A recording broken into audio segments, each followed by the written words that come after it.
पूर्व विदेश मंत्री सलमान खुर्शीद ने याकूतगंज में नुक्कड़ जनसभा कर सदर विधायक प्रत्याशी लुईस खुर्शीद के लिए मांगे वोट। इस मौके पर सलमान खुर्शीद ने भारतीय जनता पार्टी पर हमला बोलते हुए हिजाब, कोरोना, किसान आंदोलन जैसे मुद्दों को उठाया। उन्होंने कहा कि जब हमें उनकी चोटी से दिक्कत नहीं तो उन्हें हमारे हिजाब से क्यों।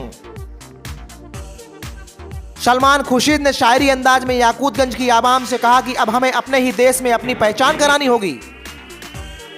सलमान खुर्शीद ने याकूतगंज की जनता से कहा कि वोट डालते समय कोरोना के उस भयंकर मंजर को याद रखें जब ऑक्सीजन के लिए तड़प रहे थे लोग। एक हमारी बहन अपने शौहर को ऑक्सीजन नहीं मिला तो अपने शौहर को मुंह से फूंक कर ऑक्सीजन देने की कोशिश कर रही थी।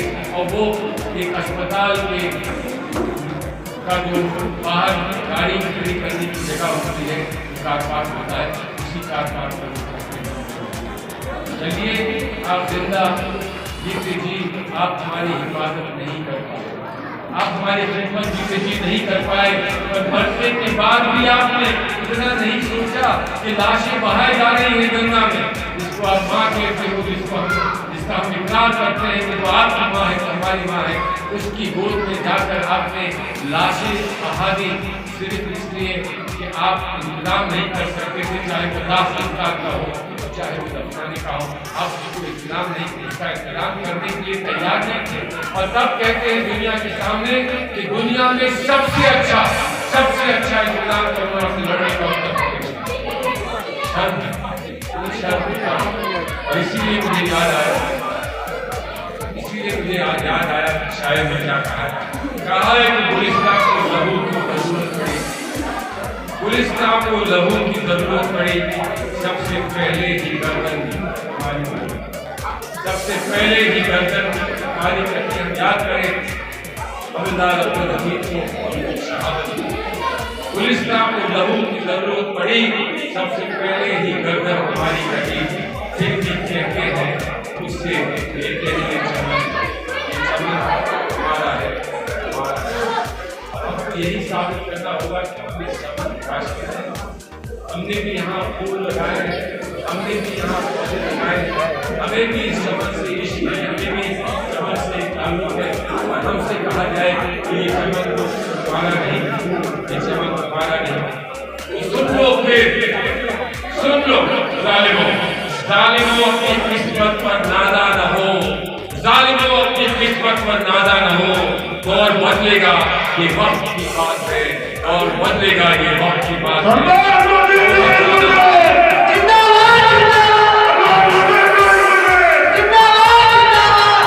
वो यकीनन सुनेगा सदाएं मेरी, वो यकीनन सुनेगा सदाएं मेरी, क्या तुम्हारा खुदा है हमारा नहीं।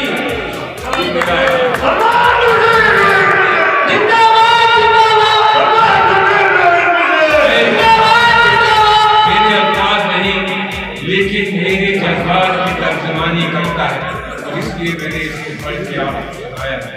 और इल्तिजा है आपसे, कहीं भी हो हम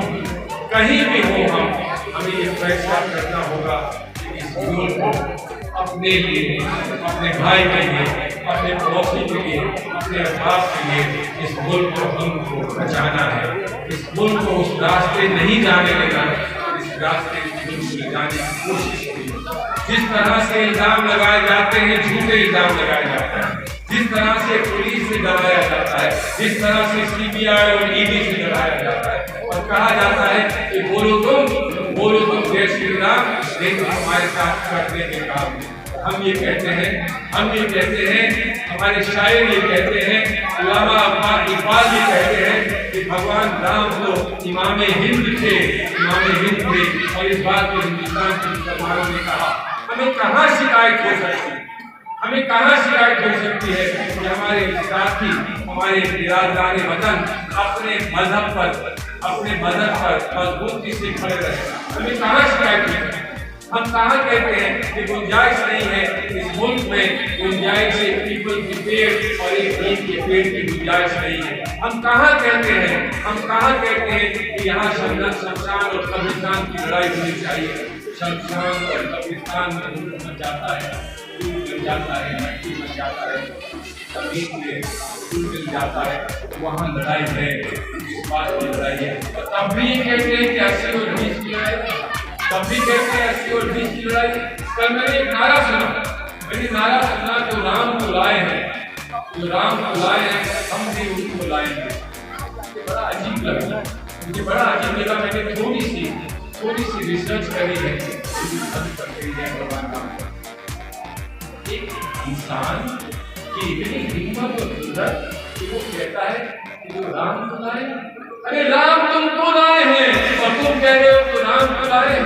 बताओ ये कैसा अन्याय है, ये कैसा अन्याय है कि तुम कहते हो राम को लाए हैं और राम तुमको लाए हैं, मर्यादा पुरुषोत्तम को तुमको लाए हैं। तुम्हारी हिम्मत कैसे हुई, तुमने ये जुर्रत कैसे की कि जो राम को लाए हैं हमको लाए हैं। लेकिन फिर भाई साहब मैंने जरा गौर से सोचा, तो ये कह रहे हैं कि जो राम को लाए हैं हमको लाए हैं, इनका मतलब ये है कि जो मंदिर बनवाया है अयोध्या में हम उनको लेकर आएंगे।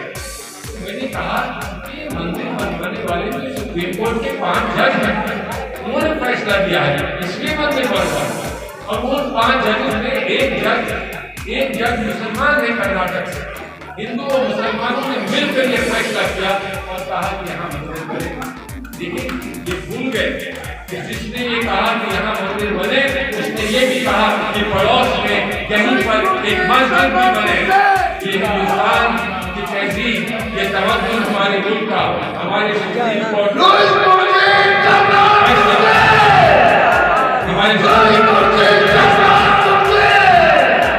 ये फैसला हमारे सुप्रीम कोर्ट का कि यहाँ पर मंदिर बने और यहाँ पर मस्जिद बने। बताइए इससे बड़ा और क्या हमको सुप्रीम कोर्ट से फैसला मिल सकता था। इस मुल्क में जहाँ मैंने आपसे कहा कि परिंदा ना ये फर्क करता है कि मैं मस्जिद पर बैठा हूँ, ना ये फर्क करता है कि मैं मंदिर पर बैठा हूँ। कभी मंदिर से उठकर मस्जिद पर जाता है, कभी मस्जिद से उठकर मंदिर पर जाता है। उस मुल्क में, उस तहजीब में सुप्रीम कोर्ट ने कहा कि मंदिर भी बने और मस्जिद भी बने। और क्या चाहिए, हम एक साथ बैठकर भाई बंधु बने, हम एक साथ बैठकर भाईचारे की बात करें, हम एक साथ बैठकर एक दूसरे की मदद करने की बात करें। और फिर जब कोई कहता है कि हमें राम राज चाहिए, तो उसको हम जवाब ये देते हैं, राम राज यकीनन बना लो, लेकिन मत बोलो कि राम राज और निज़ाम मुस्तफा में कोई फर्क नहीं है। राम राज कहता है किसी बच्चे को भूखा मत सोने दो। राम राज ये कहता है कि किसी औरत और आबरू पर गंदी नजर मत डालो। राम राज ये कहता है कि किसी पड़ोसी के घर को छीनने की कोशिश न करो। राम राज ये कहता है कि कुछ ऐसे औलाद की जिंदगी और पड़ोसी को बेबसी की जिंदगी नहीं होनी चाहिए। राम राज ये कहता है, यही सारी बातें हैं जो निज़ाम मुस्तफा ऐसा मुल्क है हमारा, ऐसा खूबसूरत मुल्क है जो कहता है राम राज भी आपको एक अच्छी जिंदगी का रास्ता बताएगा। और